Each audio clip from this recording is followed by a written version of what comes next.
Hello everyone, welcome back. It's Alex. Thank you guys so much for tuning in. Today I have another Worth It or Worthless. This has been a while. I haven't done a Worth It or Worthless in like over a month. If you're new to my channel, you have no clue what I'm talking about. This is where I update you guys on products, whether they were gifted to me, hauled, or things that I have that I never showed on my channel, but they have no other place, or I just want to get you guys in the know of these products. So I have a few. I tried to keep it to 10 and under because I get thorough, specific, and detailed in these specific videos, so you guys can really know whether it's something that is worth it to you or it is worthless completely. So if you're curious to see what the products I have today, just stay tuned. Okay, so I'm going to start out with the first lip product. This is the Annabelle Edge lipstick, and this is what they look like. I ended up with 2 of these as a gift from my friend Drea for Christmas. This is what the actual packaging of it looks like, the lipstick on here. She got me 2 shades. This one in specific is Anna. Obviously, they both are the same formula. They are just different colors and different names. These are a Canadian brand, so I'm not sure if you can get these in the United States or not, but I know that this is a Canadian brand. This lipstick is absolutely beautiful. I love it. And not only the color, it's a cooler toned pink, but it has a little bit of purple to it, and the formula is amazing. It glides on your lips. It's super pigmented, but it's not that heavy on your lips. Throughout the day as I was wearing them, I did not feel any heaviness on them. It actually felt like a balm on my lips, but didn't have the slipperiness or the fading of a balm did. It lasted. Obviously, when you eat, it starts to fade. It's more of a satin finish. It's not a matte, and it's not super glossy. It's right in the middle. Very, very nice formula, and the actual shape of it it helps out with actually drawing out the edges of your lip, because it has those clean edges, and then you just go and glide right on there. So at first I thought that was going to give me trouble. It did not. I've used these a few times. I really enjoy them. I'm very happy to have them in my collection. Since I'm not buying any lip products, it's fun to try new ones when friends and family end up gifting me some. This was, most of these have been gifts, just so you guys know. This one was from Lisa. She actually got me this during my birthday last year, and I have worn it here and there, and I just keep forgetting to update you guys on it. This is the Pixi by Petra Liquid Fairy Lights in Rose Gold. So obviously you guys have seen these over and over on YouTube. These are beautiful. I wouldn't say these are exact dupes to the Stila ones. I feel like the Stila ones are more, like, they pack more of a punch as far as the color goes, and they have more of a glittery finish to them than these do. These are more, I would consider more someone who doesn't like so much glitter on your eyes, but you still want that nice glow. This is what I would recommend them to over the Stila ones. These are beautiful. Very, very micro shimmer glitters that it just looks like a glisten on your eyes. Very, very stunning. I like to top this on. Any look, like even this look that I'm wearing today, I can top this on it, and it just gives it this nice shift to the look, but it's not going to change the actual colors of it so much. I feel like the Stila ones would eventually change your shade because they're so pigmented, but these are more of like a sheer, but it's still not sheer. I don't know how to explain it. It's just like the glitters are different, so it makes it look different. But they're both great products. So this I would highly recommend. I think this is definitely another thing that is worth it. This is worth this. This is worth it. This is also worth it. So far I've been doing good and getting fun things. Another one that Lisa got me. This is probably a good 2 years old or so. This is my only cream blush I own in my collection. This is from Lise Watier. I love this brand. I don't know what it is, but I am in love with this brand, and it is a Canadian brand. I think I can get it online in the United States. This is a blush fondant supreme in the shade terracotta. This is such a beautiful blush shade. Absolutely beautiful. You don't need a lot. What I do is I grab a stipple brush like this one right here.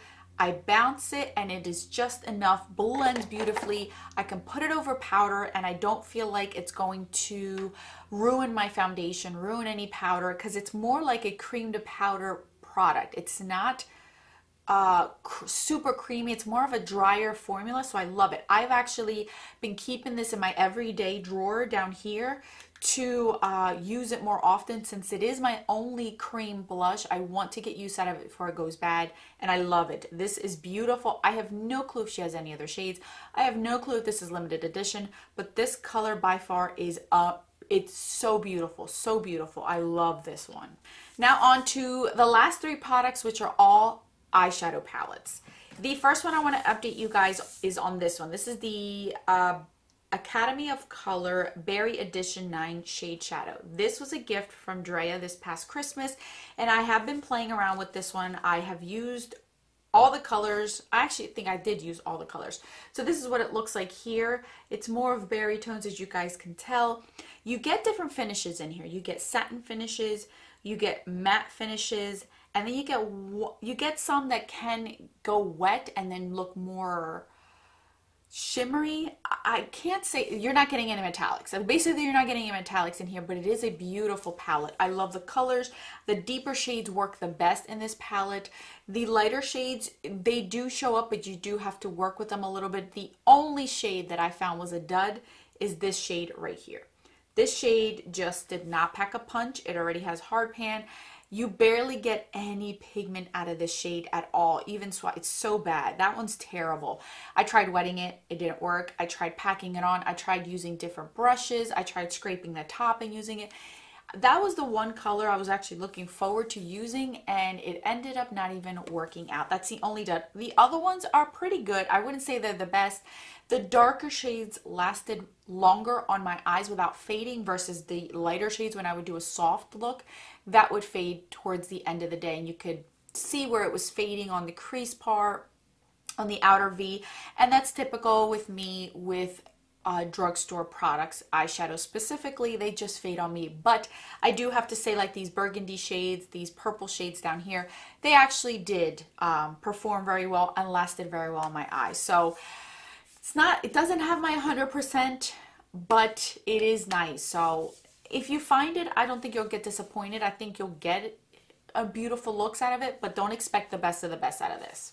Now, something that I would say 100% you would expect the best of the best is this ColourPop Good Sport palette. Oh my goodness. I did a makeup playdate with this palette. It is beautiful. Oh my gosh, I love this palette. I cannot say there's one shade in here I do not like. And believe it or not, the only shade I haven't used yet is this orange shade right here. I'm holding it off till the summertime because typically I don't try to do warm colors on me in the wintertime because it kind of makes me look weird. I'm better at cool tones in the winter, and I'm better at warm tones in the summer because I am a neutral undertone, so I can go both ways, but I just prefer cooler tones in the winter. So anyway, this palette is beautiful. It is amazing. There's nothing wrong with it. There is absolutely not one dud in here. They all perform beautifully. I love every single shade in here. This palette, I think, has been the best one that they came out with last year. Honestly, I feel like this was the best palette they came out with last year. The color story is just amazing. I can come up with so many different looks and you would not think it's just from this palette. I can come up with an all green look, a purpley mauve look, an orangey warm tone look, a yellow, a burgundy. Like, I mean, you can come out with so many looks with this palette and never get bored. Oh, I just love it. This shade, of course, is by far one of my favorites, going along with this one right here. It's just beautiful. If you're going to invest in a ColourPop palette and you want color, but you don't want bright, bold, rainbowy colors, I would recommend this one. This is so beautiful. I love this palette. I really, really do. If they were to ever discontinue this, I would go as far as saying I would get a backup just because I love it that much. And this color story is just so unique to my collection. Specific in one palette. Not saying I don't have these shades already, but I mean in one palette that's compact like this. I just love it. I love it.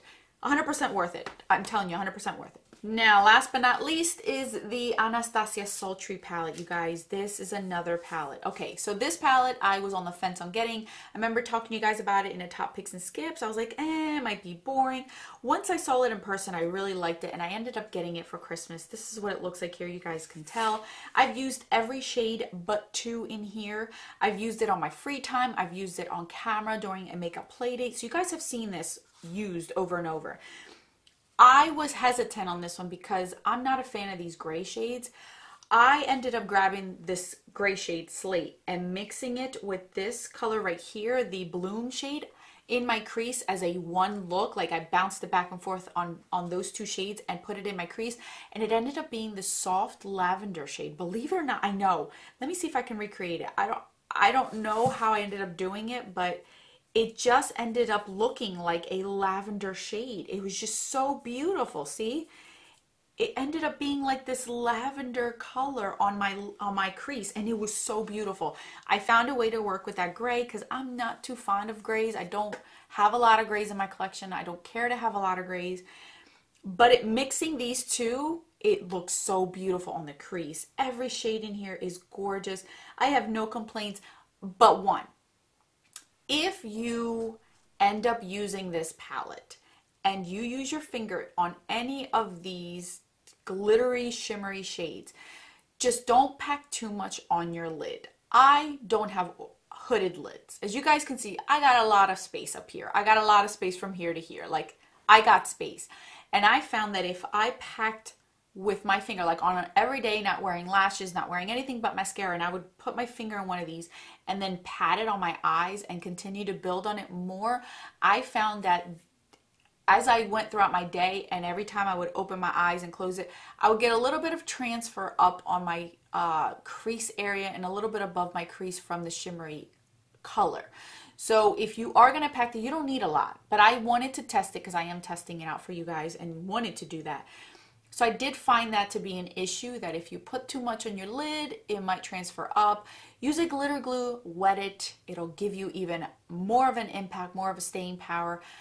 But all by itself, it's still beautiful. It's just you got to be careful with how much you put on there if you have hooded eyes or if you have that transfer issue, because you're going to get it.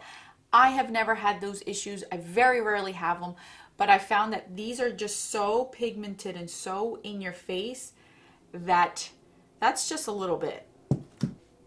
I barely put my fingers in that, and that's what you get out of them. Like, it's beautiful, but they're so rich in pigment that they are going to transfer over if you put on too much. Is this worth it? Absolutely. If you are a fan of cool toned, you love that shimmery lid, you love these glistening shades, like this is gorgeous, stunning. I love it. I enjoy it. I am a fan of the Anastasia palette. So yeah, I think it's worth it if you're looking for that specifically. So that's it, guys. Out of all the products, honestly, I think they're all worth it. This is the only one that I would be like, you could do without, but it's still nice. These other ones, I think they're beautiful. If you like what I've said about these products and it's something that you think you need in your collection, you want in your collection, you're going to enjoy, I would definitely put my stamp of approval on all these products that I mentioned to you guys. This one is good if you are starting out with makeup, you want something inexpensive. I'm on the fence on it just because of the quality. It's not the best, but it still worked well. It still did work well. It still did its job. And I didn't really have a problem with it blending or packing on my eyes minus that one shadow. So that's it for my worth it or worthless. I will try to continue to do these more often now that I have gotten so many things for Christmas. And there's things, you guys, that I have gotten long ago or I hauled a long time ago, and I am just now getting to them because that's what happens when you are a shopaholic. You keep getting more things, you forget about the other things you hauled and you've never touched them. So prep yourselves, because this series is going to come back more often, not with new things that I've gotten, but with things that I already have had and I just never updated you guys on them. So I will list and link these down below, the ones that I spoke about today. I will catch you guys in a video more than likely tomorrow, and don't forget that a smile is the best makeup a girl can wear. Bye guys.